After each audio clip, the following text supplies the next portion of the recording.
So, when a fire alarm goes off in a building and there's just this immediate sense of panic. Oh, yeah. It's absolutely deafening. Right. The strobe lights are flashing and your brain is just screaming disaster. But then, you look down the hall and you see a construction crew testing the system. Yeah, suddenly it's like not an emergency anymore. Exactly. The noise is exactly the same, but the context changes everything. It is just preparation for something new. And that is kind of our mission today. It is. Welcome to today's deep dive. We are looking at a devotional reflection based on Matthew 24. Yeah, which reads like a really terrifying apocalyptic fire alarm. It really does, but what is fascinating here is that it actually offers this really surprising framework for handling chaotic times. Okay, so let's unpack this because the contrast in the sources is just wild. You start with these terrifying predictions of global destruction and then end up with a highly personal, kind of messy story about childbirth. Right. So to understand the hope in the text, we kind of have to look at the terrifying scenario first. Jesus predicts the absolute destruction of the temple. He says, not one stone will be left upon another. Which, for the ancient audience, was a massive deal. Oh, huge. A building falling down today is sad, but the temple was the literal center of their cosmos. Its destruction meant the end of their world as they knew it. Wow. And then he keeps going, right? Wars, famines, earthquakes, and this rise in lawlessness that causes the love of many to grow cold. Yeah, it's intense. Which honestly sounds like doom scrolling through today's news. Yeah. But why does the text insist we shouldn't be alarmed?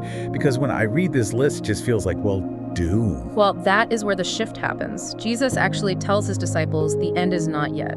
He frames these events not as a random apocalypse, but as a structured, inevitable process. Okay, wait. I'm going to push back on that a little. Calling it a structured process thousands of years later is easy. But if I am, reading this while my actual world is falling apart, telling me not to be alarmed feels incredibly dismissive, doesn't it? It does feel dismissive, yeah, until you look at the specific metaphor used in verse 8. Jesus calls all these signs the beginning of the birth pains. Oh, right. And the author grounds this in that vivid anecdote about his wife. Exactly. He talks about watching his wife in agonizing labor with their first child.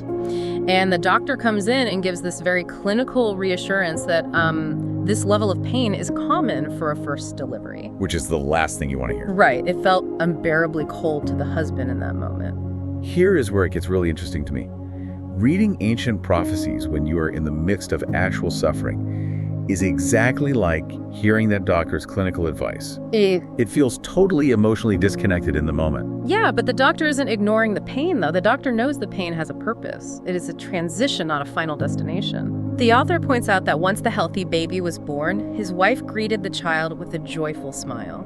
The agonizing pain basically just vanished in the face of new life.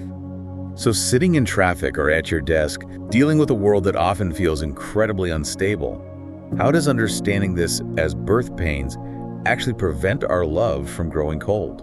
Well, if we connect this to the bigger picture, if death and chaos were the final end, it would be a completely empty, tragic dead end. Apathy would make perfect sense then. Exactly. But because this suffering is temporary, leading to salvation, the text calls disciples to endure and actually keep proclaiming their gospel to all nations.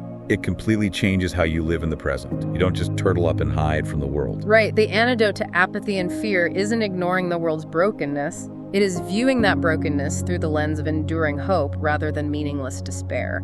The pain is real, but it's not the final word. We have journeyed from ancient apocalyptic warnings of falling stones all the way to the deeply relatable pain of childbirth.